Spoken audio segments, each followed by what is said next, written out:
తెంచుకుంటే తెగిపోతుందా దేవుడు వేసిన బంధం తెంచుకుంటే తెగిపోతుందా దేవుడు వేసిన బంధం తెలుసుకోని జీవిత గమ్యం పెంచుకోమానుబంధం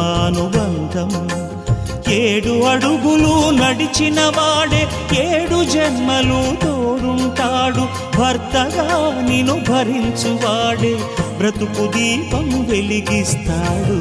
అతని హృదయం నాటి చెరామి అగ్నిహోత్రమే అందుకు హామీ అతని హృదయం నాటి చెరామి అగ్నిహోత్రమే అందుకు హామీ తెంచుకుంటే తెగిపోతుందా దేవుడు వేసిన బంధం తెలుసుకోని జీవిత గమ్యం పెంచుకోమానుబంధం